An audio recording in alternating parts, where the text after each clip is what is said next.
Muy buenas tardes a todos. Estamos un poco sobrecogidos después de la belleza del vídeo, tanto musical como artística, así que ahora las palabras de Jesús van a ser doblemente agradecidas.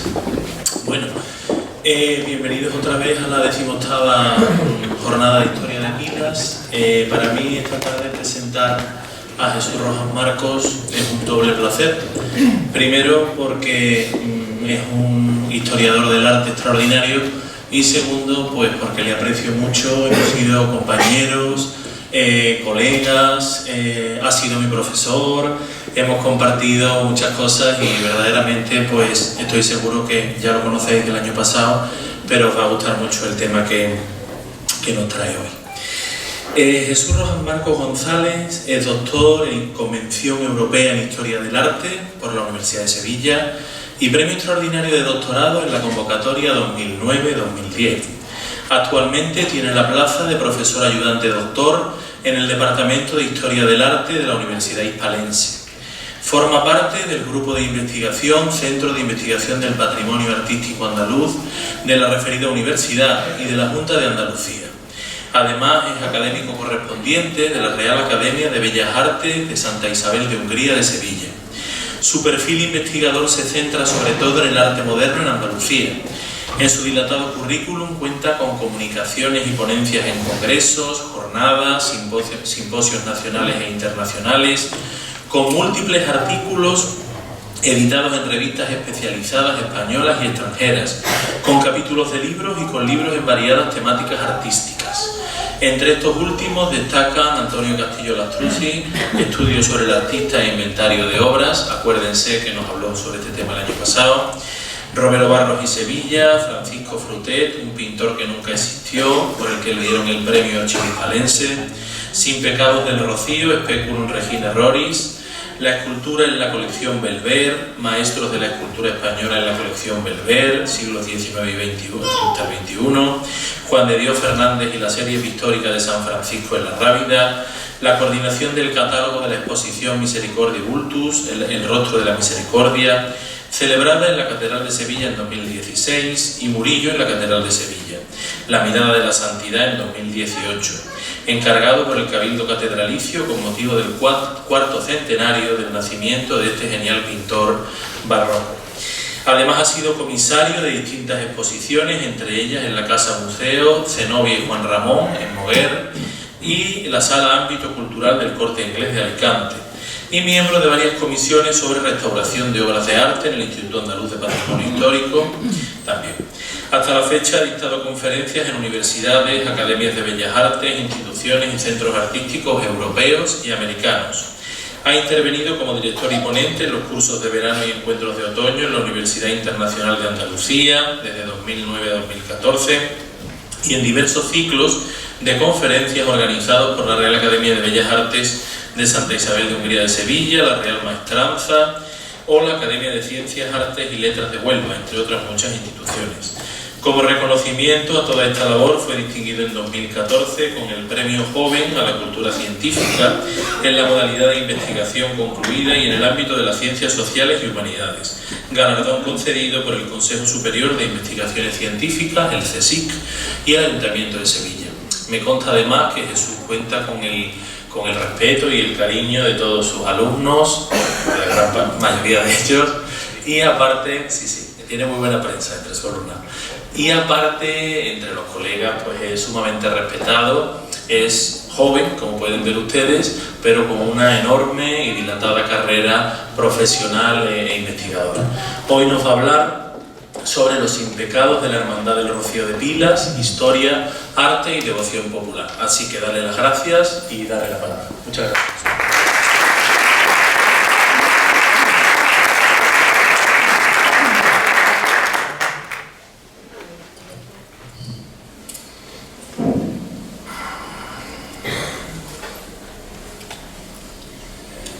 Ilustrísimo señor alcalde presidente de la localidad de Pilas, del Ayuntamiento de Pilas, miembros de la Corporación Municipal, ilustrísimo señor cura párroco, colegas de profesión, compañeros igualmente de estas jornadas sobre Pilas, familias, amigos y sobre todo mi querido pueblo de Pilas.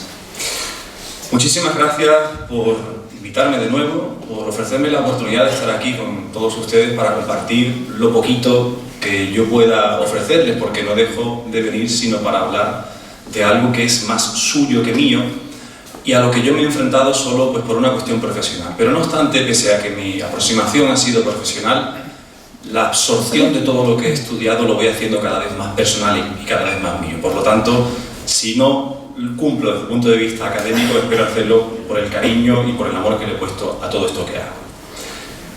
Vengo a hablar sobre el rocío, que el rocío es uno de los capítulos, yo diría que más importantes dentro de la historia de la localidad de Pilas, y por tanto entra de lleno en estas jornadas sobre historia de Pilas. No cabe duda de que el rocío es importante desde un punto de vista histórico, por aspectos religiosos, por aspectos espirituales, por aspectos también económicos, igualmente, por aspectos festivos, por aspectos artísticos, y fundamentalmente porque se ha convertido ya en una tradición, en algo que pasa de generación en generación, de padres a hijos, de una manera secular, de una manera totalmente natural, y por ese motivo es uno de los aspectos a la vez más interesantes desde un punto de vista social, pero igualmente desde un punto de vista personal. El rocío cada año mueve a la población para peregrinar a la aldea almonteña. Los peregrinos, como ustedes saben, van con todo lo que tienen, van con la mente, van con el corazón y van con la voluntad a rezar ante la patrona de Almonte, ante la Virgen de las Marismas almonteñas, y para ello peregrinan con el sin pecado. Pero cuando los almonteños no reciben a los pileños, es decir, cuando los pileños tienen que volver a su localidad, como tantos otros peregrinos repartidos por toda España, incluso por parte de Europa, lo que queda dentro de cada una de las corporaciones es el sin pecado, que sin duda es el objeto de la devoción popular más significativo del arte, yo diría que en Andalucía y por supuesto en toda España. Por esta razón, en la conferencia me he marcado unos objetivos muy claros, es decir, por una parte he pretendido darle el valor histórico-artístico que tiene esta pieza, esta insignia, que es indiscutiblemente andaluza, del mismo modo ponderar el valor histórico-artístico que tienen los sin pecados de la Hermandad del Rocío de Pilas y por supuesto recordar su relevancia como objetos que son de culto, objetos que son de veneración entre los pileños. Para eso voy a dividir la charla, la conferencia, en tres partes, creo que más bien definidas. Una primera parte que será para abordar el origen y la evolución de este estandarte mariano, que es el sin pecado. ¿Cuándo nace? ¿Por qué nace? ¿Con qué motivo? ¿Cuáles son sus antecedentes? Una segunda parte para hablar de la tipología de los sin pecados rocieros, es decir, aquellos que están directamente clasificados como sin pecados rocieros por representar en su centro a la Virgen del santuario almonteño.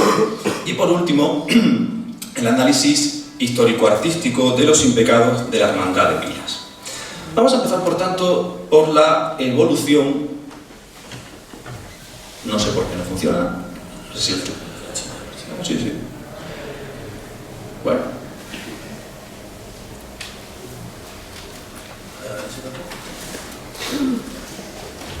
Bueno, mientras arreglan esto, yo voy hablando del origen y de la evolución del sin pecado.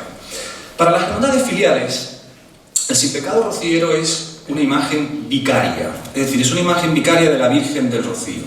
Y es sin duda, aparte de una imagen vicaria, es, pues, como es natural, el estandarte corporativo y la insignia religiosa más importante. Pues esta insignia, este sin pecado, se ha extendido prácticamente por todo el orbe cristiano. De hecho, su presencia se constata en los 5 continentes. Y lo ha hecho gracias fundamentalmente a la devoción a la patrona de Almonte que existe en los 5 grandes continentes del planeta. El origen... ¿Ahora? Vamos para adelante. El origen se encuentra aquí, en la Sevilla del siglo XVII, en concreto en los inicios de esa centuria. Y se halla, en particular, dentro de la llamada polémica concepcionista sobre la Virgen María. Miren, en el año 1613 se desató una controversia en la capital hispalense cuando un fraile, el padre Domingo de Molina, que era un fraile dominico del convento en particular de Regina Angelorum, expuso una corriente conocida como la opinión rigurosa o opinión maculista, es decir, aquella que ponía en duda la concepción sin mancha de la Madre de Dios. De hecho, este fraile dominico llega a decir, con no muy buena idea, y digo literalmente, que María fue concebida como vos, como yo y como Martín Lutero, es decir, como el diablo para los católicos en aquella época. E incluso, para mayor saña, lo hizo el día de la festividad litúrgica de la Natividad de Nuestra Señora, el 8 de septiembre. Como ustedes podrán comprender, la ciudad en aquellos momentos quedó absolutamente consternada, sorprendida, y la reacción no se hizo esperar. Llegó por parte, en vez de un convento dominico, por parte de un convento franciscano, el convento de San Diego de Alcalá. Desde allí se fomentó el movimiento contrario, el movimiento inmaculista, aquel que defendía evidentemente que María, desde el primer instante de su ser, había sido concebida sin pecado original. De repente surgen de manera casi espontánea pues, concursos poéticos, surgen también solemnidades, procesiones, manifestaciones públicas en defensa de la concepción inmaculada de María y, por supuesto, grandes procesiones. Aquí vemos en esta pintura de Juan de Roelas, del año 1616, una imagen que refleja casi mejor que ningún otro cuadro ese ambiente religioso que imperó en Sevilla y que fue determinante para el nacimiento de esta insignia de los impecados. Es una composición de compleja iconografía, como pueden ver, que prácticamente pretende resumir de una manera muy compendiada, de una manera muy sintetizada, todo lo que la historia de la Iglesia había dicho y había defendido sobre la concepción sin mancha de María. Es un compendio simbólico, puramente teológico, doctrinal, complejo, complicado también de entender, al que se le une, no obstante, la parte, digamos, más popular, la parte en la que el pueblo, a veces sin comprender todo lo que la Iglesia dice, pero no obstante lo defiende, incluso prometiendo derramar, si necesario, su propia sangre. En la parte inferior de ese cuadro vemos cómo a la interpretación, digamos, teológica y doctrinal se va a unir el aspecto puramente real y puramente popular de la fiesta. Fíjense que en la parte central aparece una especie como de árbol, ¿verdad? Como un entramado donde aparecen muchos jeroglíficos, son todo alusiones a la Inmaculada. Además, en la parte inferior aparece el escudo de los franciscanos, que son en definitiva los grandes defensores de la Purísima, y que culmina con el escudo de la monarquía española, porque al fin y al cabo la monarquía hispana es la que verdaderamente impulsa el dogma que no se decreta hasta el siglo XIX, pero no obstante ya es la gran abanderada de esta defensa. Pero entre todo el mundo que aparece aquí agolpado, es una verdadera representación del pueblo sevillano, están hasta los niños. Niños que con sus cartelas en las manos, felices, risueños, porque esto es una demostración que hace el pintor Juan de Roelas de un naturalismo muy expresivo, muy intenso, cantan las famosas cuartetas de Miguel Cid, aquellas que todavía hoy, cuando llega el 8 de diciembre, se siguen entonando al menos por la ciudad de Sevilla. La de todo el mundo en general, a voz de reina escogida, diga que sois concebida sin pecado original. Pero piensen que todo esto no queda solamente para niños que cantan en la calle, sino incluso para madres que han interrumpido la procesión para dar el pecho a su hijo, y el hijo incluso que interrumpe el alimento materno para dirigir una plegaria o una oración a la Virgen María. Es muy curioso porque además se incluye una cartela en la parte izquierda que ilustra perfectamente este pasaje. Dice así: pruebe testimonio tal, señora, vuestro derecho, pues hay, sin edad cabal, quien diga, dejando el pecho, sin pecado original. En definitiva, esto es una de las representaciones que mejor ilustran este momento. Un momento en el que las procesiones se acompañan, como pueden ver en pantalla, de numerosas insignias, incluso de la manguilla que aparece en el centro, incluso de una representación de un paso de palio sevillano, otras insignias en este lugar, la manguilla que hemos dicho anteriormente, y por tanto es el momento en el que surge una insignia que va a ser definitiva dentro de las representaciones artísticas del mundo cristiano y católico. Pero es más, dentro de todas las instituciones que salen a la calle para defender esa concepción inmaculada de María, hay una cofradía, que es la cofradía de la Santa Cruz de Jerusalén, la que luego será la cofradía de Nazarenos, y hoy conocemos como el Silencio, la que dé un paso más, y la que llegue incluso a derramar sangre si fuera posible, o si fuera necesario, con tal de defender el misterio de la concepción inmaculada de María en el primer instante de su ser. Es decir, un voto de sangre. Ese voto de sangre, en un primer momento, pues es recibido con una cierta expectación, pero al poco tiempo otras instituciones sevillanas, el arzobispado, el cabildo municipal, el cabildo catedral, la universidad, van secundándolo y van apoyándolo. Y precisamente para conmemorar ese acuerdo que hace la Hermandad del Silencio, deciden confeccionar una nueva insignia mariana. Es esa bandera blanca o bandera concepcionista, que es un lienzo de seda o raso blanco de forma prácticamente rectangular, casi cuadrada, y en la cual aparece en el centro una serie de iniciales. Unas iniciales que no son sino las primeras letras de esa expresión. Quis sicut Maria Dei para absque concepta. ¿Quién, como María, Madre de Dios, concebida sin pecado original? Esta declaración es la que hace el hermano mayor precisamente de esa corporación, Tomás Pérez, en el cabildo que se celebra el 29 de septiembre del año 1615. El 29 de septiembre es el día de San Miguel y precisamente el erotema de San Miguel, que siempre aparece en su escudo, es el Quis sicut Deus, ¿quién como Dios? Es el gran defensor de las milicias celestiales y por tanto aparece machacando casi siempre al demonio, y por esa razón lleva esa leyenda que aquí está parafraseada para aludir precisamente a la defensa del dogma que se pretende de la Inmaculada Concepción de María.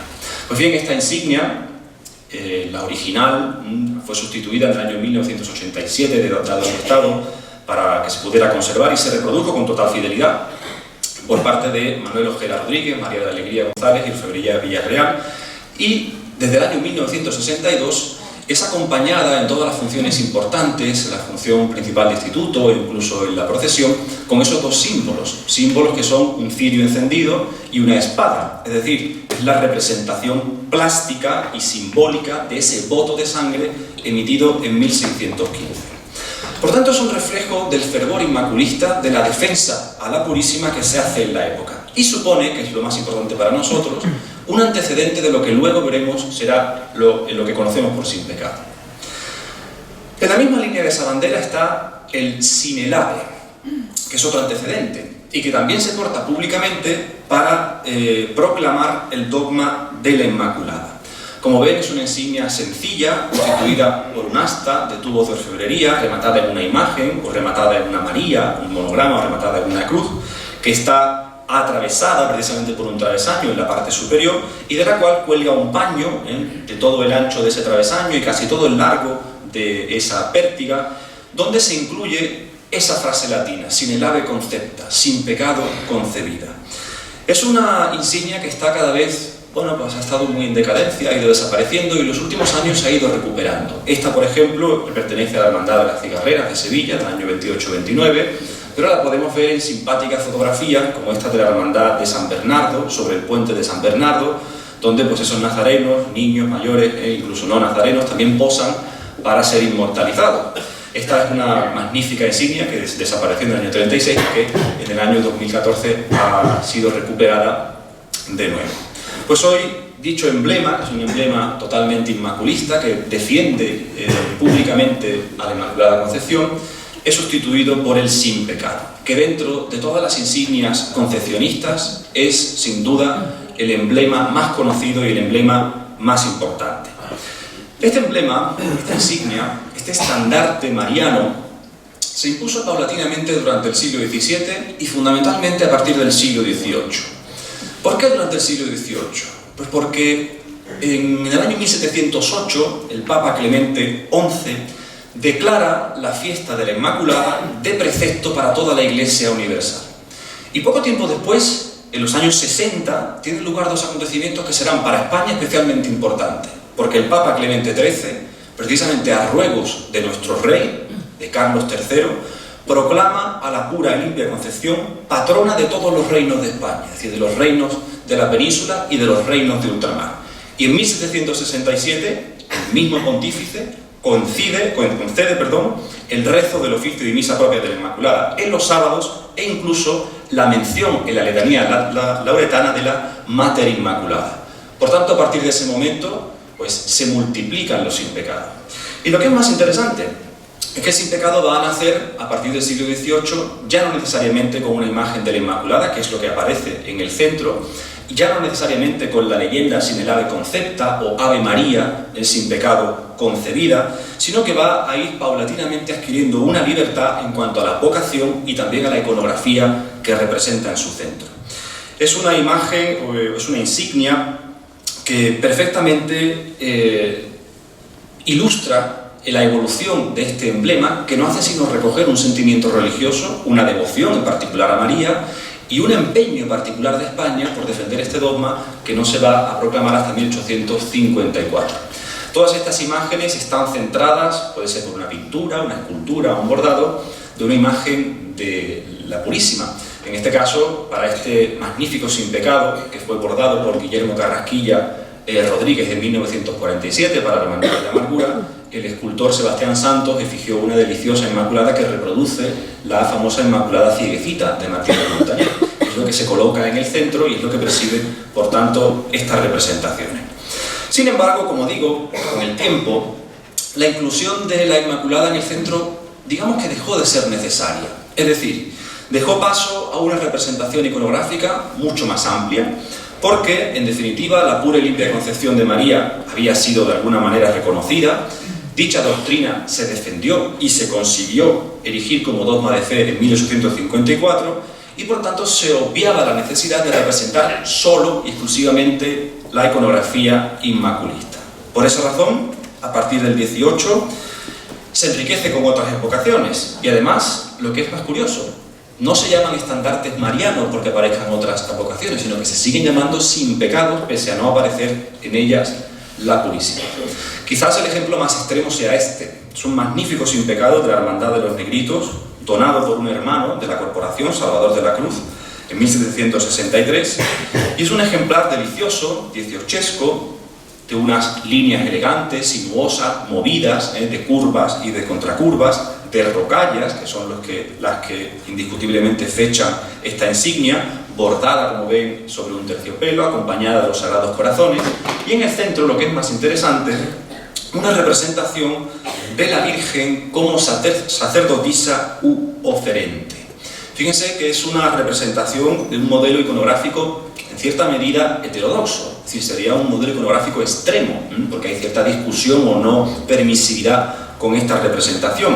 María, como ven, porta sobre un corporal el cáliz entre sus manos, sobre su pecho cruza en la estola y se complementa con los atributos propios de la concepción inmaculada de María, de la iconografía de la Inmaculada, es decir, la media luna a sus plantas, la ráfaga haciendo de ese sol, según la mujer del Apocalipsis, y la corona sobre la cabeza. Por esa razón, este ejemplo nos sirve para ver cómo en el siglo XVIII, fundamentalmente a partir de la segunda mitad, se enriquece esta insignia mariana y precisamente en ese momento es cuando van a aparecer con mayor profusión los sin pecados rocieros. No por casualidad, los sin pecados del rocío más antiguos que se conservan se fechan precisamente en esos años, en torno a la segunda mitad del siglo XVIII.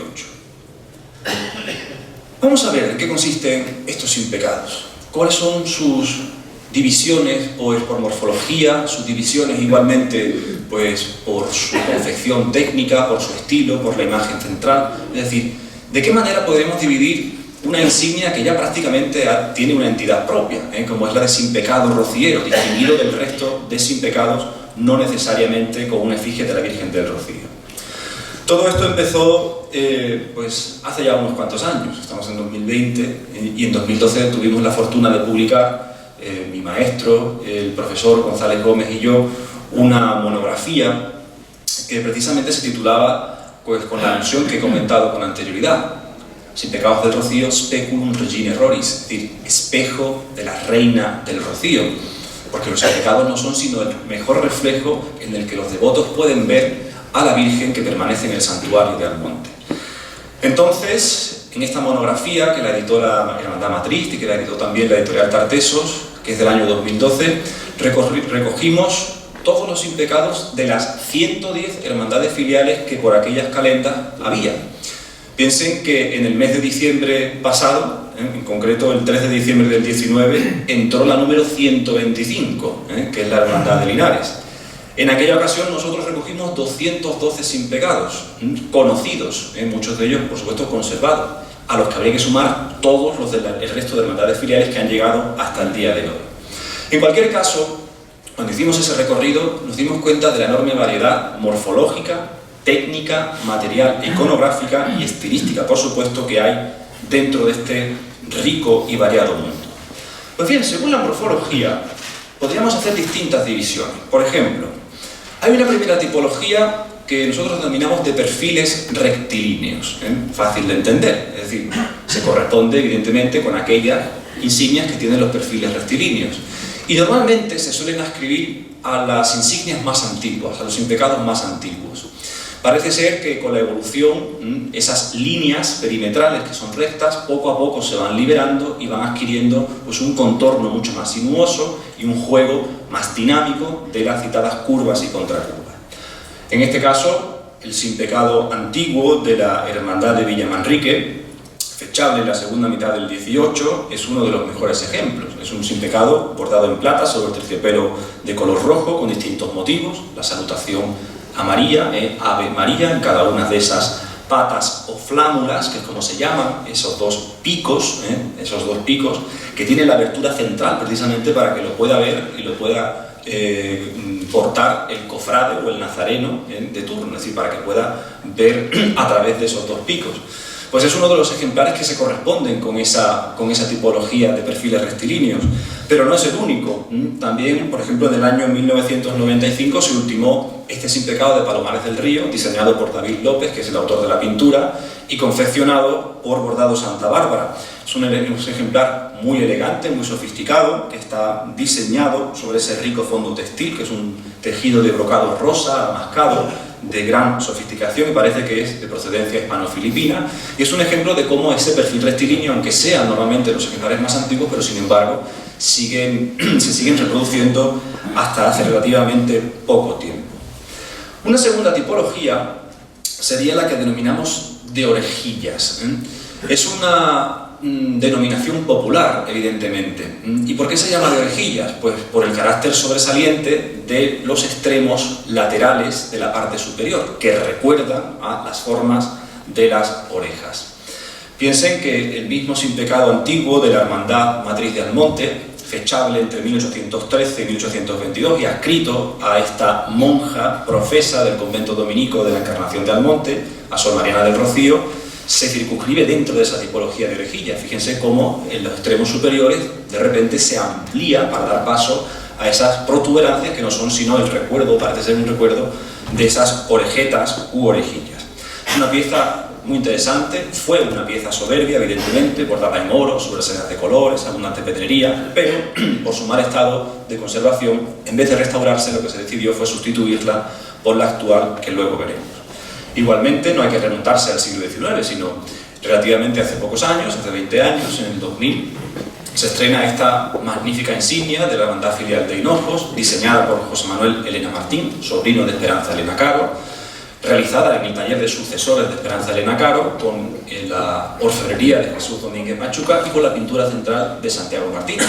Es una obra relativamente cercana en el tiempo e igualmente tiene en la parte superior esas orejillas.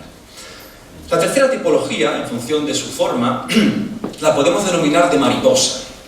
Mariposa porque no es sino una derivación de la anterior, y llamado así precisamente porque la parte superior tiene un acentuado pronunciamiento que hace que incluso esas orejillas se conviertan ya en una zona incluso más ancha que las recortadas flámulas o patas que aparecen en la parte inferior. Uno de los impecados que mejor se ascribe a esa tipología pues es el de San Juan del Puerto, igualmente bordado por Esperanza Elena Caro, con un diseño de Fernando Marmolejo Camargo, que fue luego adaptado por José Manuel Elena Caro. En el centro aparece una representación en plata de Fernando Marmolejo con una escultura en marfil deliciosa, muy bien conseguida por el escultor Carlos Valle. Pues es uno de los ejemplos más interesantes. Y por último, existe otra tipología que nosotros denominamos sui generis, es decir, como una especie de cajón desastre, porque se corresponde con aquellos ejemplares que no son o no se pueden ascribir a ninguna de las tres tipologías anteriores, porque no son ejemplares que cuenten con los dos picos o con las dos patas o flámulas inferiores, sino que son el resultado de la creatividad artística de su diseñador, de la inventiva del artista de turno y, por supuesto, son el producto de la fantasía creadora de quien lo concibe. Por tanto, son sin pecados especiales y normalmente de formatos muy originales. Por ejemplo, miren este de la Hermandad Filial de Estepona, que es un formato muy original, concebido como una especie de cartela muy caprichosa, con esas 7 ondas, en un diseño que fue elaborado en principio por Antonia Quero Mateo y luego modificado un tanto por parte de Juan Borrero y Francisco Fernández de Orfebrería Triana. Es un bordado igualmente en oro fino, delicioso, pero lo que más destaca sobre todo es esa estructura, como digo, muy movida y que no responde a ningún antecedente. O por ponerles otro ejemplo interesante, el sin pecado de la línea de la Concepción, que como es natural, como es una localidad marinera, pues todo en este sin pecado alude al vínculo de los devotos de la línea con la mar. Fíjense que nada más que hay que echar un vistazo para darse cuenta de que es una vela latina, e incluso está rodeada de elementos propios del mundo marinero. Por ejemplo, la propia vara, la propia pértiga o asta, no deja de ser sino un remo de una barca. Fíjense que en la parte inferior aparece perfectamente la pala de remo, pero en la parte superior está la cofa y el ancla, que es un símbolo de la esperanza, pero es un símbolo también de la gente del mar. O, por ejemplo, en los elementos de pasamanería, los 2 cordones que caen están decorados con esos flotadores, ¿verdad?, de corcho, que son también propios del mundo marítimo. Y la Virgen pues, se encuentra sobre un anagrama enorme de María e incluso acompañada por muchos peces, que son un signo evidente de su hijo. Es un cristograma, es una alusión a la figura del niño, e incluso esas escaleras que son propias de los palos de los mástiles de las embarcaciones, que también tienen una alusión puramente trascendente, de la ascensión, en este caso, hacia la devoción de María. Por esa razón, estos sin pecados son sin pecados muy fantasiosos y corresponden a ese modelo o a esa tipología que nosotros denominamos sui generis. Todo esto en cuanto a su morfología. ¿Pero qué hay sobre el material y la técnica en que se confecciona? Pues también responden a distintas tipologías. La primera de ellas, que es la más numerosa, son los llamados sin pecados textiles con bordados. Es decir, sin pecados que están conformados, en este caso, por un rico tejido de base, sobre el cual se colocan pues, bordados normalmente riquísimos, que se deben a distintos materiales, a distintas técnicas, a distintos puntos, y por lo general suelen estar colocados sobre terciopelo. Casi siempre son los mismos colores, verde, rojo y azul, y casi siempre suele ser terciopelo de lión de gran calidad. A esos bordados se les suelen sumar también pues, elementos añadidos, como puede ser pedrería, natural o bisutería, por supuesto lentejuelas, perlas, piedras semipreciosas y por supuesto la pasamanería, todo lo que son los borlones, los cordones que caen a uno y otro lado, embelleciendo sin duda este tipo de técnica que es la de los impecados textiles con bordados. Dentro de los impecados rocieros son los más numerosos. Un ejemplo verdaderamente interesante es el de la Hermandad Filial de Sanlúcar la Mayor, una obra diseñada por Ignacio Gómez Millán en 1941, bordado por el taller, en ese caso pues, de sobrinos de José Caro, que es como oficialmente se llamaba, el nombre estaba a José Caro, pero verdaderamente la que llevaba el taller y la que protagonizaba las puntadas y dirigía el trabajo era Esperanza Elena Caro. Una deliciosa pintura de Santiago Martínez y en el año 97 se completa con esa orfebrería. Es un sin pecado muy interesante porque tienen esos perfiles, como hemos visto, casi rectilíneos, pero pese a ese cierto estatismo, los bordados que tiene en su interior son los que le dan movimiento y los que le dan dinamismo. Por eso es un ejemplo más que interesante.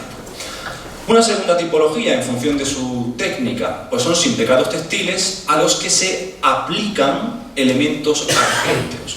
Es decir, elementos que pueden ser en plata, pero pueden ser también de metal, puede ser alpaca o puede ser directamente chapa, dorada o plateada.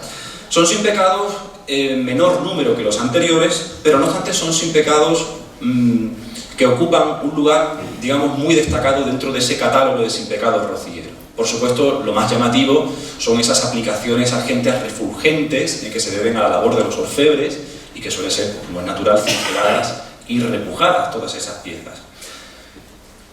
Normalmente este tipo de aplicaciones lo que hace es recrear en plata o recrear en metal o recrear en alpaca los diseños de los bordados. Por eso son un aspecto mucho más refulgente, mucho más llamativo que en el caso de los impecados anteriores. También son más caros cuando se trata de una representación con aplicaciones de plata. Uno de los más bellos, sin duda, es el simpecado de la Hermandad Filial de Villamanrique. Un simpecado anónimo que consta que estaba hecho en 1766 y cuya pintura central es del principios del siglo XIX y cuya orfebrería fue realizada por Juan Ruiz, un autor que está documentado poco tiempo antes, entre 1764 y 1817, y que es el autor de esta delicada insignia y bella insignia que ya tiene más de 200 años.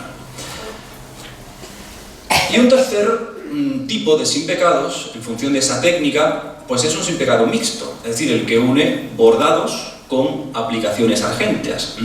Es una tipología menos numerosa que la anterior, que lo que hace es combinar una y otra tendencia, armonizando los bordados con los elementos de orfebrería.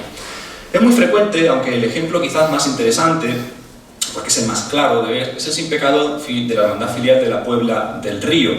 Un simpecado que se fue confeccionando poco a poco, se fue confeccionando a principios de los años 50, 1951, que es donde se realiza la efigie, que es atribuida a Buiza, al escultor sevillano Buiza. Luego en los años 60 se realiza la orla central, el penacho y la cenefa perimetral. Y en los años 80 se borda el tisú, que es sustituido por José Antonio Grande de León en 2007. Es un simpecado que, si nos acercamos y lo contemplamos, nos damos cuenta de esa conjunción, de esa unión. Por una parte vemos en los perfiles la labor de plata, repujada y cincelada, con el detalle de esa torre, que es una alusión a María, evidentemente, es un recuerdo de la letanía lauretana, es la torre davídica o la torre de marfil, es decir, la torre más alta de Jerusalén, que habla de María como un edificio espiritual, el más alto y el más bello y la más colmada de virtudes, y por otro, esos bordados tan sugerentes que aparecen a la derecha en pantalla. Pero también hay simpecados que responden solo a labor de orfebrería. Son todavía menos numerosos, pero no por ello son menos interesantes. Quizás el caso más llamativo sea el de la Hermandad Filial de Moguer, realizado por Manuel Seco Velasco, diseñado por él, labrado por él y con una representación escultórica de Miguel González Pérez. Fíjense que prácticamente una chapa de plata, una chapa plateada, cubre totalmente la superficie del simpecado, superficie de líneas muy movidas, pero es un todo argénteo el que está colmando casi por completo, salvo en la zona del perímetro, esta insignia excelente. Una insignia que además se acompaña, como es natural, por las cartelas doradas en la parte inferior, en cada una de esas patas. Dios te salve, Reina y Madre, son alusiones evidentemente a la Virgen del Rocío, que aparece en el centro, en una cartela como ven ovalada, y coronada por esa gran presea, esa gran joya con imperiales de la parte superior. Pues esa es la división en cuanto a técnica. Pero hablando precisamente de la Virgen del Rocío, como es natural, la imagen de la Virgen es la que está protagonizando todas estas insignias, todos estos emblemas. De hecho, todos los impecados rocieros, como es natural, tienen una efigie de la Blanca Paloma. Y dentro de esa tipología de la imagen de la Virgen del Rocío, se puede hacer también una distinción. Una distinción que está, en este caso, estructurada por la famosa dualidad iconográfica de la Virgen. Ya saben, la Virgen o bien de reina o bien de pastora. Términos que son aceptados, pero que en realidad también son términos populares. Me explico. La Virgen del Rocío, bueno, como dice Muñoz y Pavón, no es obra humana que bajó de los cielos una mañana, pero en realidad es una escultura anónima de finales del siglo XIII. Es una obra delicadísima en cuanto a su ejecución y una obra que vio cómo en finales del siglo XVI, principios del siglo XVII, se transforma. Y se transforma porque se vistió de ricas telas. Y para vestirla de ricas telas, como es natural, se modifica la escultura, dejando oculta y también dejando desmochada, como es natural y como es evidente, y mutilada la imagen que está en el interior. Si no, María no podría tener los brazos acogiendo al niño sobre sí. Igualmente, el niño no es del siglo XIII, sino que es una obra barroca posterior. Pero en ese cambio que se produce en el finales del XVI, principios del XVII, se cambia, se transforma la iconografía de la Virgen, porque pasa de ser una Virgen odegétria, es decir, una Virgen conductora, una Virgen que guía, una Virgen que muestra al niño Jesús sobre su regazo, una Virgen que está en pie y que señala al niño diciendo a los fieles: este es el camino de la salvación y de la vida, pasa a ser una Virgen en majestad. Una Virgen en majestad es la llamada también Virgen Quiriotisa o Virgen Majestas, cuyo modelo, para que ustedes lo tengan en la cabeza, puede ser el de la Virgen de los Reyes, una Virgen serente, entronizada, pero se cambia hacia una Virgen en majestad adoptando ciertas variantes. ¿Por qué? Porque la Madre aquí no está interpretada como trono de la divinidad, es decir, no está sentada, sino que aparece de pie. Y aparece de pie mostrándose como la mujer apocalíptica, es decir, esa mujer de aquel fragmento famoso del Apocalipsis 12:1, que dice: una mujer vestida del sol, con la luna bajo sus pies y una corona de 12 estrellas sobre su cabeza. Por eso aparece la media luna a los pies, la ráfaga a los lados como el vestido de sol y la corona en lo alto. Y por esa razón es una transformación interesante, incluso porque lo más importante es que, aun tomando de esa versión de la mujer apocalíptica, tiene al niño sobre su regazo, presenta al niño en el centro y lo muestra de esa guisa de su pecho, centrando la composición en una simetría perfecta. Pues bien, este modelo es un modelo llamado traje de reina, pero en realidad no es un traje de reina, es un traje que puede ascribirse al de una gran dama española de la época de los Austrias.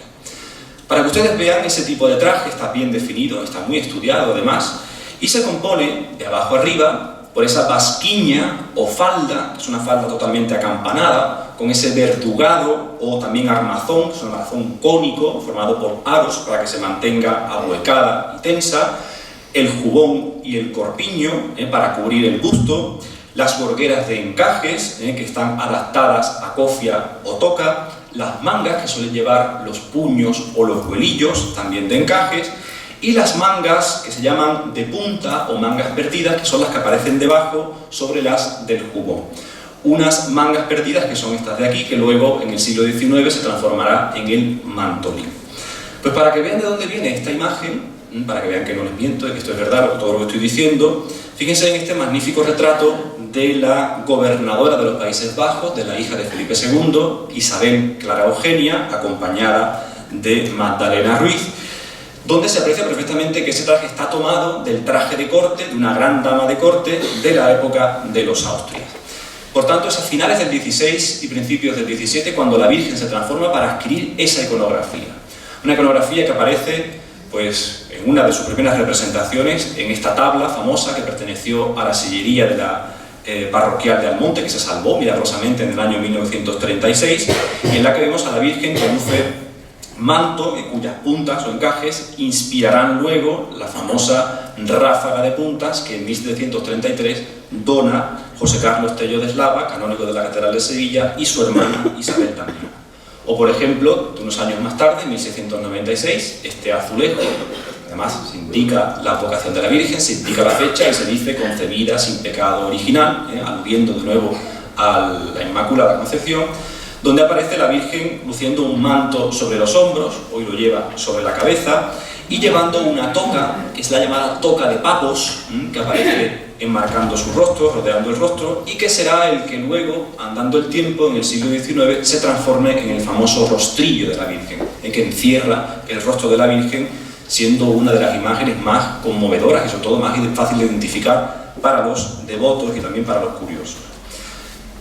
Y por último, pues como es natural, a la Virgen del Rocío se le prenden flores, y esas flores forman parte de su indumentaria con un carácter eminentemente popular, fundamentalmente desde principios del siglo XX. A principios del siglo XX el cortejo procesional de la Virgen del Rocío iba con su cruz alzada, con su procesión, pero como saben, por la exaltación del fervor mariano, todo eso se suprime porque son los almonteños los que sacan a la Virgen y se le colocan desde esa fecha sobre su indumentaria, entre las ráfagas de punta, esas flores que también le llueven, como es natural, cuando sale el domingo o la noche del domingo de Pentecostés. Pues bien, explicada esa iconografía, la mayoría de los sin pecados del Rocío representan a la Virgen de Reina. Un ejemplo interesante puede ser el del ya citado sin pecado de la Hermandad de Villamanrique, el antiguo sin pecado, donde vemos que luce, además de esa indumentaria, luce la ráfaga de puntas del año 1733, donada por el citado canónigo Tello de Eslava, y además en la parte inferior pues, aparece esa cartela con rocallas que son propias de los años centrales del siglo XVIII, y dice pues, que se hizo durante el mandato del siento hermano mayor Juan Ponce, y acompañado pues, por ese paisaje de fondo que es muy interesante porque aparece la antigua ermita, aparecen carretas sildonas, aparecen el abrevadero, personajes, y que le dan un aspecto pues mucho más campestre. Pero lo que nos interesa es que ya está cuajada la iconografía de reina y que aparece ya en los Impecados del 18. ¿Y el otro modelo cuál es? Pues el otro modelo es el que popularmente se llama de pastora, aunque en realidad, para ser exactos, habría que decir que es el traje de gran dama de viaje. Como ustedes bien saben, cuando la Virgen del Rocío hace sus traslados desde el santuario hasta el monte, no aparece con ese aspecto deslumbrante, sorprendente y magnífico que es el de la mujer del Apocalipsis. No aparece con una indumentaria tan rutilante ni tan llamativa, sino que aparece con prendas mucho más sencillas, con prendas mucho más populares, que si por un lado le restan cierta majestad o le restan cierta hermosura, bien es verdad que por otro lo gana indiscutiblemente en cercanía y en humanidad. Pues ese traje es el traje de gran dama de viaje. Es el traje que se inspira en el atuendo femenino de hacia 1600 aproximadamente, también de la época de los Austrias, aunque con aportaciones posteriores. Es un traje que se compone en líneas generales por la saya, con su correspondiente pasquiña o falda campanada, que ya hemos comentado, el manto, que le cae desde los hombros hasta el suelo, el sombrero, que es de airosa copa, un sombrero que suele ser normalmente decorado con flores, con el barbuquejo suelto, sin enlazar los cabos, la esclavina, que es una esclavina corta o capotillo, que se ajusta al cuello y fundamentalmente cubre todo el busto, y también los tocados de esta imagen que se ornamentan con flores silvestres y que cubren parte de la cabellera natural de esos rizos que son propios de la inspiración netamente romántica. Pues bien, esa imagen de la Virgen del Rocío como gran dama de viaje vio como a partir del año 1949 el niño también aparece de pastor, aparece vestido de esta guisa. Pero es una novedad de los años, como digo, finales de los años 40, porque en imágenes antiguas de la Virgen del Rocío vestida con el traje de gran dama de viaje figura el niño vestido de rey, como pueden comprobar, y luciendo una pamela, que es también otro elemento que se pone de moda, sobre todo desde mediados del 20. Lo que tiene que quedar claro en ese sentido es que la Virgen viste como una gran dama de viaje, no viste de pastora. No viste de pastora por la sencilla razón porque no luce pellica, no lleva el cayado, no aparecen las ovejas a su alrededor, no aparece tampoco el frondoso árbol, no está sedente y además figura el pequeño Jesús que normalmente no suele aparecer en las representaciones de la pastora. Por esa razón, este gran modelo se va a representar en los sin pecados, aunque en un número mucho más escaso. Para ser concreto, solo un sin pecado de los que nosotros catalogamos aparece así. Es el sin pecado de la Hermandad Filial de Villarrasa, diseñado por Dolores Moya, bordado por ella también, y que presenta en el centro una efigie del imaginero recién fallecido, por cierto, Luis Álvarez Duarte, del año 1979, donde aparece labrada en madera de ciprés una imagen de la Virgen del Rocío vestida con el traje de viaje. Por tanto, esta representación, ya sea de una iconografía o de otra, es una representación muy variada. Variada en lo iconográfico, pero también variada desde el punto de vista material y de su técnica, porque puede ser bordada, puede ser pintada, puede ser esculpida, incluso puede ser litografiada o fotografiada, puede aparecer de distintas formas. Lo más normal es que aparezca pintada, como vemos en este Sin Pecado de Coria del Río, una pieza excepcional de los años principios del siglo XIX, luego completado con la orfebrería de Villarreal en el 92, que tiene en el centro una imagen pictórica, como eso suele ser frecuente, de mediados de esa centuria del siglo XIX, anónima, y que representa a la Virgen de esta forma, en pintura. También lo conocemos en bordados, que en un principio debieron ser, los primeros ejemplares debieron ser muchos así. Sin embargo, el más interesante que queda es este, de la Hermandad Matriz del Monte, que es la reproducción, la réplica, por así decir, de aquel antiguo que hemos visto con anterioridad y que el taller sevillano de bordado Santa Bárbara realiza en el año 2009. Fíjense cómo la Virgen de Reina, con los atributos apocalípticos, está deliciosamente bordada, exquisitamente confeccionada y acompañada en la parte inferior, en ese trono con las nubes a uno y a otro lado, por el escudo de armas de Almonte. Y por supuesto también puede ser esculpida. El año pasado veíamos esta imagen, ya que el Sin Pecado diseñado por Don Millán y bordado por Esperanza Elena Caro presenta en el centro una magnífica escultura de Antonio Castillo Lastruzzi. Es una obra exquisita del artista que realiza en el año 1936, una imagen para vestir con todos sus complementos textiles, con todos sus complementos de orfebrería, incluso de un abigarramiento ornamental muy claro. Fíjense que la imagen aparece sobre una lujosa peana de oro con las cabezas de los querubes en marfil, es decir, es una imagen tremendamente llamativa. Pues todo esto que yo he explicado rápido es lo que de alguna manera llega al corazón de los fieles. Esto es lo que ven los fieles cuando no pueden estar ante el santuario de la Virgen del Rocío.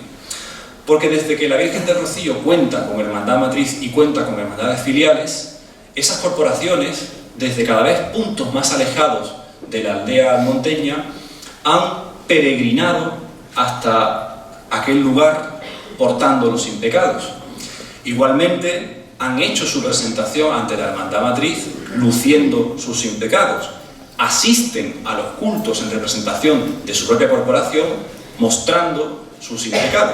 Y de la misma forma reciben a la Virgen del Rocío enseñando en el sin pecado corporativo.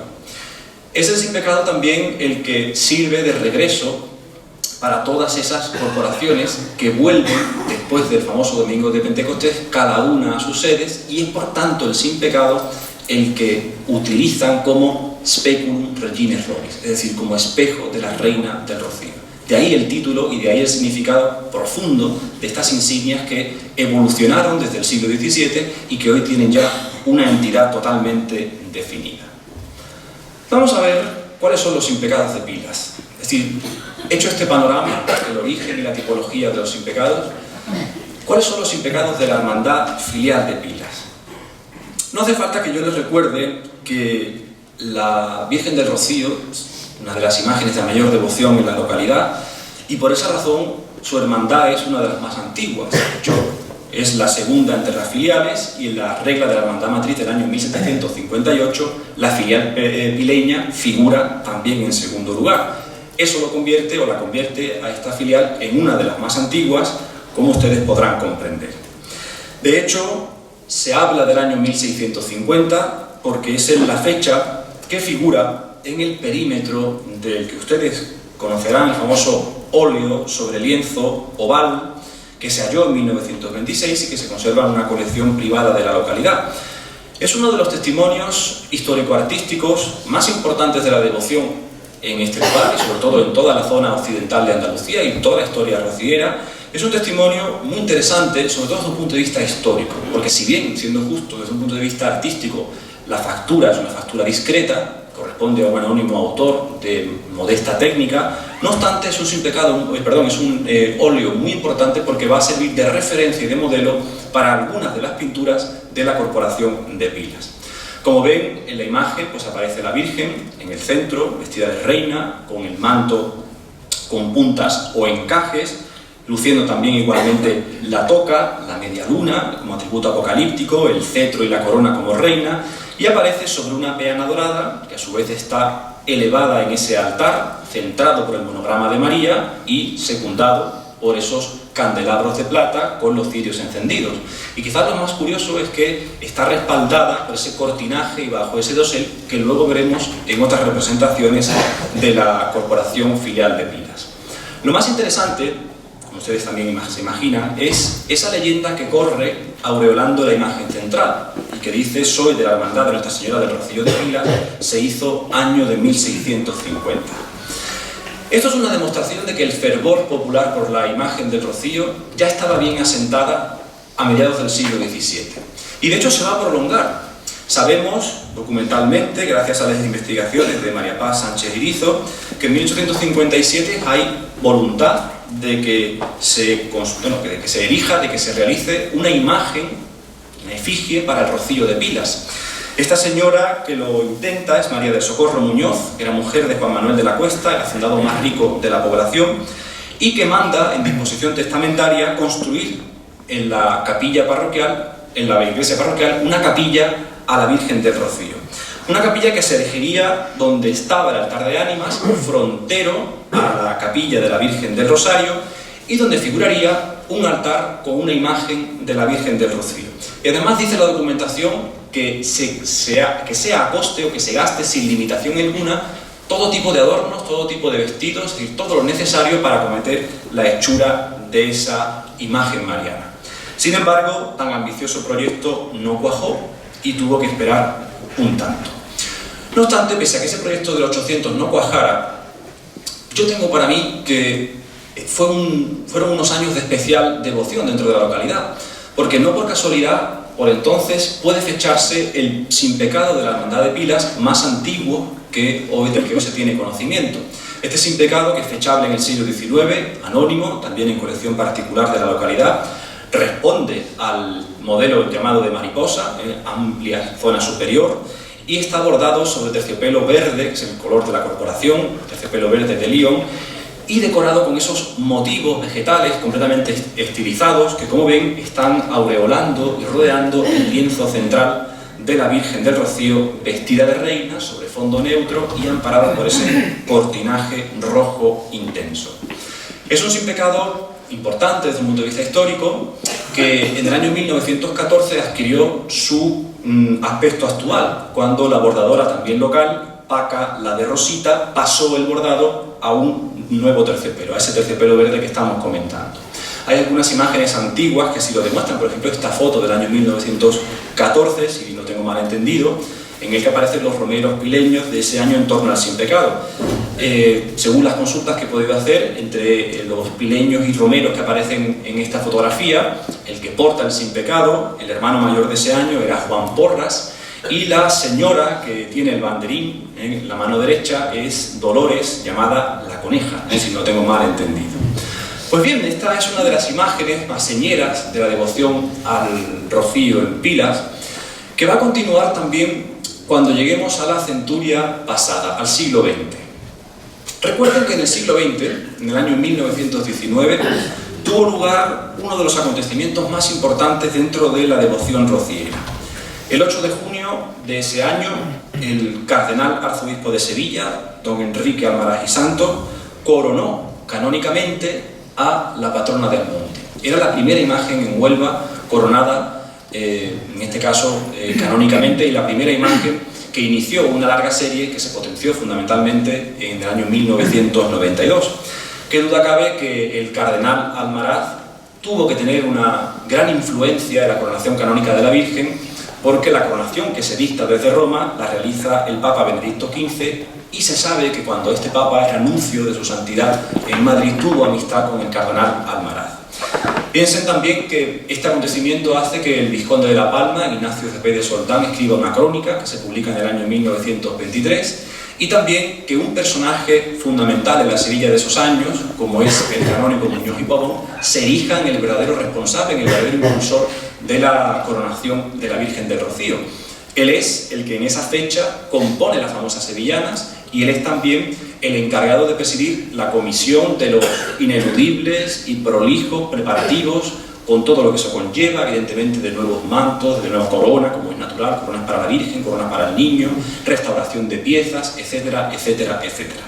Precisamente Muñoz y Pavón, que era asiduo colaborador del Correo de Andalucía, días después de la coronación canónica escribe lo siguiente. Dice: la coronación canónica de la Blanca Paloma, de las marismas almonteñas, era para que ningún devoto de la Virgen dejase de anhelar presenciarla, y los pueblos rocieros se han vaciado materialmente en la verde llanura en que se yergue esta ermita. Efectivamente, se estima que en aquel día especial para la devoción del Rocío, asistieron unas 25.000 personas, más o menos.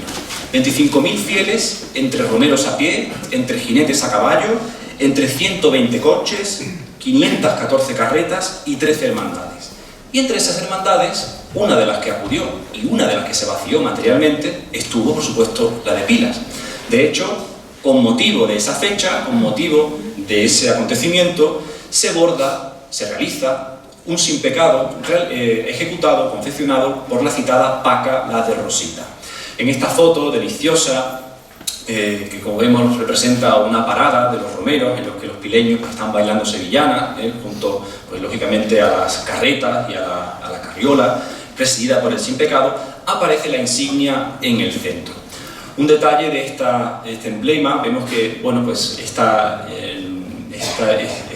insignia debió ser muy sencilla, una insignia que correspondería en este caso a ese grupo de otros o de sui generis, porque es una estructura prácticamente rectangular que no tiene las dos patas sino que tiene tres caídas con sus respectivos borlones, erigido sobre una vara, sabemos que era de madera, confeccionada por artistas locales y confeccionado con un tisú de plata en el que se añadieron bordados, probablemente de aplicaciones o de recortes, de una trama vegetal estilizada, una leyenda alusiva al acontecimiento, una gran corona, porque se estaba coronando a la Virgen, y la representación en el centro de esta imagen mariana.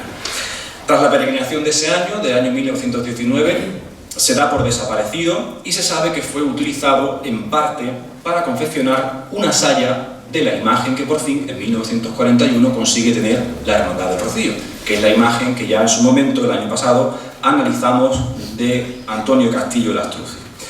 Tengan en cuenta que vuelve a darse, después de 1939, después de la guerra, vuelve a darse otro momento especial para la devoción rociera en el pueblo. Uno pudiera ser, por supuesto, en el 17, otro importante a mediados del 19 y ahora en los años de la posguerra, pese a todas las limitaciones desde el punto de vista económico, social, etc. Pero es un momento importante. 1939 se rotula en Pilas una calle como Nuestra Señora del Rocío. En el año 1941, el 29 de junio, se bendice la tan deseada imagen. Y a raíz de la bendición de esa imagen se suscita, como ustedes saben, la velada que se repite en el 42, que se repite en el 45, en el 46, en el 47, que organiza la Corporación del Rocío y que deviene en la fiesta principal, que es la Feria de Fiestas en honor de Nuestra Señora del Rocío. Por tanto, es un momento de especial exaltación, es un momento de especial fervor hacia esta imagen. Y tampoco es extraño que por entonces, en los años 40, pues se acometa el siguiente sin pecado. Es el correspondiente al año 1944, que peregrinó a la aldea almonteña desde esa fecha hasta 1977 y que fue donado por Justo Rufino Moreno Santamaría y por su sobrino Francisco Rufino Martín y realizado por el orfebre sevillano Miguel Esquembre. Miguel Esquembre, que por cierto fue el artífice de los complementos de orfebrería de la imagen de Castillo Lastruzzi. Y luego no es casualidad que contactara de nuevo la hermandad con él para realizar este sin pecado. Un sin pecado que, como ven, corresponde al modelo de mariposa, pues está basado y se inspira en el sin pecado del siglo XIX y al que se añaden esas aplicaciones de plata, de metal repujado y plateado sobre terciopelo verde, que pasa al terciopelo precisamente Loli Rufino Martín, la sobrina y hermana de los citados donantes.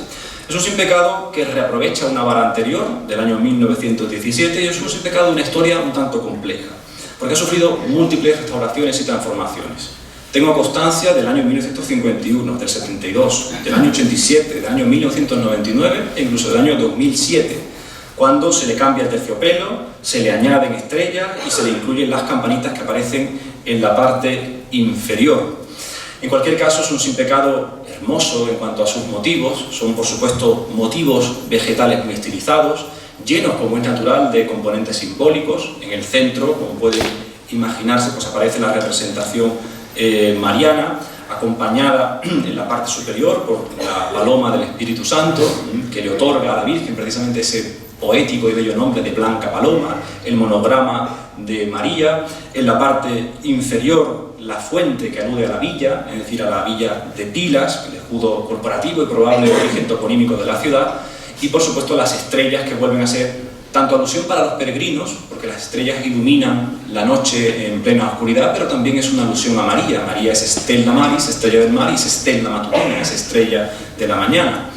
Y por supuesto esa pintura, una pintura delicada, una pintura probablemente dieciochesca, y una pintura que se colocó en los años 60, sustituyendo a una litografía, y una pintura que fue retocada por Ignacio Mora Colchero. Sorprende que esta pintura, fechable probablemente en el 700, tenga un enorme parecido, tenga una gran similitud con la que preside el Sin Pecado de los años 1800, es decir, del siglo XIX. Pero no obstante, esta insignia poco a poco fue quedando un tanto deteriorada pese a esas restauraciones. Y a finales de 1976 ya consta documentalmente la necesidad de la hermandad de realizar un nuevo Sin Pecado. Una comisión de hermanos se reúne para recaudar fondos, poco a poco van consiguiendo esos fondos. En el mes de noviembre se dice que ya tienen suficientes fondos para establecer una comisión para un nuevo Sin Pecado, aunque, no obstante, tengo constancia de que el contrato de su hechura se firmó en el 30 de junio del 76, por un lado con los sobrinos de José Caro, es decir, Esperanza Elena Caro, y por otro con Orfebrería Villarreal. El Sin Pecado, curiosamente, costó 310.000 pesetas. Para los más jóvenes, llegan a ser unos 1.800 euros, más o menos, una ganga. Y la Orfebrería Villarreal costó 24.000 pesetas, lo que viene a ser también unos 144 euros. Este Sin Pecado va a ser el famoso Sin Pecado de 1977, que será bendecido por don Juan del Río Martín, que fue párroco de Pilas entre el 76 y el 79, y que luego y ahora sigue siendo arzobispo castrense desde el año 2000. Este Sin Pecado corresponde a una idea original concebida por Diego Colchero Barba, aunque la adaptación, evidentemente, al diseño definitivo es del citado también José Manuel Elena Martín. Fíjense que es una composición totalmente sinuosa, movida, de elegantes líneas, que le otorgan un gran movimiento, una gran vistosidad, y que recuerda a los modelos sevillanos de Orejilla, a los modelos propiamente de progenie barroca. Es un Sin Pecado bordado en ese taller, en el taller de Esperanza Elena Caro, unos bordados que se colocan sobre un fondo verde, que es el distintivo de la corporación, y también es el símbolo, como saben, de la esperanza en la iconografía cristiana, por eso lo yo de verde hoy. Y en origen fueron dispuestos esos bordados sobre un terciopelo de León sobrante, nada más y nada menos que del manto que estaba destinado para la Esperanza Macarena, para la coronación de la Esperanza Macarena, que fue realizado precisamente por la citada Elena Caro. No obstante, en el año 2009-2011 se sustituyó por un lienzo de lino blanco tejido. Los motivos son motivos muy interesantes. Fíjense que en la parte inferior figuran esos dos cuernos de la abundancia, esas dos cornucopias, que son símbolo de prosperidad y símbolo, evidentemente, de la abundancia, como su propio nombre indica, en las dos patas, de los cuales emergen otros claros signos eucarísticos. Aparece la espiga, como símbolo del cuerpo de Cristo, y aparece la vid, con sus hojas y con sus frutos, con la uva, que es otro signo inconfundible de la sangre derramada por Jesús. Y en la parte superior, pues figuran en sendos extremos el puente del Ajolí y el Pocito, que son lugares emblemáticos, qué duda cabe, dentro del mundo rociero, pero también tienen una connotación mucho más trascendente. Piensen que son elogios bíblicos que se le asignan a María. El puente es una implicación directa de la figura mariana como mediadora, como mediatrix entre el cielo y la tierra, entre la divinidad y los hombres. Y por otro lado, el pozo es un símbolo muy bello de la fuente de la vida. De hecho, una de las letanías lauretanas dice pozo de agua viva, puteus aquarum viventium. Es una imagen muy bella que se asigna directamente a esta virtud mariana. En el centro, en el óvalo central, aparecen cuatro cartelas que también tienen una especial significación. En la parte superior, el monograma de María; en la parte inferior, la fuente, con el citado pasaje del Cantar de los Cantares y la toponimia de Pilas, y a uno y a otro lado un lirio y una azucena, que son símbolos de la pureza, evidentemente alusivas a María. El lienzo original es el lienzo que en 1977 realizó José Romero, que hoy está en la Casa de Hermandad de la Corporación del Rocío, pero que sin embargo fue sustituido en el año 2000 por el actual del artista local Francisco Javier Anguas Porras. Se sustituye precisamente en el año 2000 para conmemorar los 350 años de la ejecución de la primitiva pintura que hemos visto antes. Pero fíjense cómo la deuda es indiscutible. El artista se inspira, se basa, recrea de una manera deliciosa y elegante aquel modelo que hemos visto y que supone históricamente para la corporación una imagen señera. La otra es una imagen inspirada en una pintura del siglo XVIII que el propio artista José Romero restauró y que pertenece a Rocío Mateos Ortiz. Es una imagen que ha sufrido una restauración importante entre los años 2009 y 2011. Se sustituyó el citado terciopelo macareno, se sustituyeron también la bisutería, las lentejuelas por otros materiales más nobles y se incluyó en la parte trasera esa orla con la citada leyenda de la pintura del año 1650, una María en el centro, la corona, los símbolos evidentemente de vegetales y florales que aluden a las virtudes de María, y se sustituyó la leyenda Hermandad de Pilas, año de 1650, directamente por Pilas 1650. Y por último, hay otro sin pecado que tiene una consideración especial, porque como tantas otras hermandades, este sin pecado es el llamado sin pecado del hermano mayor de romería. Un sin pecado que permanece bajo custodia precisamente de dicho cargo durante el año litúrgico. Es un sin pecado del que ya existe al menos la intención de hacerlo en 1989. Ya en las cuentas del ejercicio de esa anualidad se refleja la idea de realizarlo y en 1990 ya se dice en acta que el presidente ha presentado una lámina que irá a este sin pecado. Es un sin pecado del año 1992, elegido el 20 de junio. Este sin pecado fue diseñado también por pileños como Diego Colchero Barba y por Antonio Romero Mejías, y está clarísimamente también inspirado en el sin pecado de 1977. Es un sin pecado que tiene orfebrería de esa misma fecha, desde ese año 1992, de orfebrería andaluza, de Manuel de los Ríos Navarro, y un bordado sobre terciopelo verde realizado en Manzanilla por Antonio Mariño Sánchez. Es un sin pecado interesante porque tiene algunos elementos también dignos de mención. A uno y a otro lado, sendas jarras, como pueden ver, con espigas, amapolas, flores, cardos. La María en el centro, que es una representación ya habitual dentro de estas imágenes, que es una orfebrería del siglo XVIII. Y en la parte superior, en sendos extremos, dos escudos, potenciados cada uno de ellos por un querube. En el de la derecha, tal como ustedes lo ven, aparece la fuente con la ya citada alusión. Y en el de la izquierda, muy curioso, aparece dentro de ese emblema, dentro de esa heráldica, pues la paleta y los pinceles, en alusión a Murillo, ya que Murillo en principio se creía que era pileño, pero nació en Sevilla, pero se casó con Beatriz Cabrera y Villalobos, que sí era oriunda de Pilas. Y por otra parte, la Cruz de Santiago, en relación a la antigua vocación de la ermita de la Virgen de Belén. En el centro de este sin pecado aparece una pintura de Guillermo Olivares, de esa misma fecha, de 1992, y de nuevo, fíjense, se inspira clarísimamente en la obra del siglo XIX que preside el sin pecado de esa centuria, y también tiene en mente el centro del sin pecado de Esquembre del año 1944 y cuya pintura probablemente sea del siglo XVIII. Pues bien, todo esto nos permite sacar y extraer una serie de conclusiones. Conclusiones que pueden ser histórico-artísticas, evidentemente, pero también pueden ser conclusiones desde un punto de vista personal. Podemos decir sin ningún tipo de dudas que la Hermandad de Pilas, al menos, ha tenido 5 sin pecados.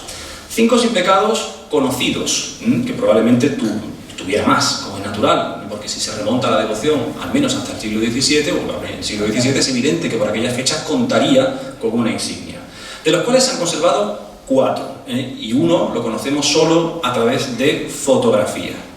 Piensen que esa cantidad solamente es superada, al menos el número de sin pecados, por 2 hermandades, por Almonte, por la Hermandad Matriz, y por la Hermandad de Huelva, de los cuales conocemos 6 sin pecados, cada una de ellas, e igualada por la Hermandad de Moguer, del que tenemos constancia que esa corporación tuvo también 5 sin pecados. Después Villamanrique, La Palma, Triana, San Juan del Puerto, Trigueros, La Puebla, Madrid, tienen 4 y el resto suelen tener 3, 2 y la mayoría 1 sin pecado. En cuanto a su cronología, también podemos decir que son sin pecados que se ascriben, uno al siglo XIX y los 4 restantes al siglo XX. De hecho, 2 a la primera mitad, el sin pecado de la coronación y el sin pecado de Esquembre, y otros 2 a la segunda mitad, el sin pecado actual y el sin pecado del hermano mayor de romería. Según su morfología, analizada anteriormente, 2 sin pecado se ascriben al modelo de Orejillas, otros 2 al modelo de Mariposa y 1, que es el sin pecado de la Coronación, al modelo Otros o Sui Generis. Y también, según su material y su técnica, podemos establecer igualmente una división. 3 de esos sin pecados son textiles con bordados. Uno de ellos es un sin pecado de esquembre, textiles con aplicaciones argénteas, y uno es mixto, es el de romería, hermano mayor de romería, que tiene tanto aplicaciones argénteas como bordados. Y por último, según la imagen que preside cada una de esas insignias, pues podemos también afirmar que los 5 sin pecados conocidos de la Hermandad de Pilas representan a la Virgen de Reina, y desde un punto de vista material, 4 son pintadas y 1 bordada. Por consiguiente, pueblo de Pilas, ustedes deben estar orgullosos, sin ninguna duda, de poseer una colección de sin pecados rocieros tan rica y tan variada. Y además de una insignia que es sin duda el objeto artístico de la devoción popular, por eso la conferencia es Historia, Arte y Devoción Popular, más señera y más especial que ha dado la religiosidad y que ha dado, por supuesto, el arte que se respira en nuestra tierra. De esta manera yo quiero, pues como es natural, terminar mi intervención agradeciendo de nuevo la magnífica acogida que he tenido, ya no solo desde un punto de vista académico, que ha hecho quizás que yo esté aquí de nuevo, sino también desde un punto de vista personal. Por supuesto, la presentación que me ha hecho mi querido compañero Antonio y el cariño que ustedes me han mostrado en cuanto he atravesado esa puerta y en cuanto he llegado a la localidad de Pilas. Por ese motivo, no queda más que, con la mano en el corazón, decirle muchísimas gracias, viva la Virgen del Rocío y viva su hermandad filial de Pilas.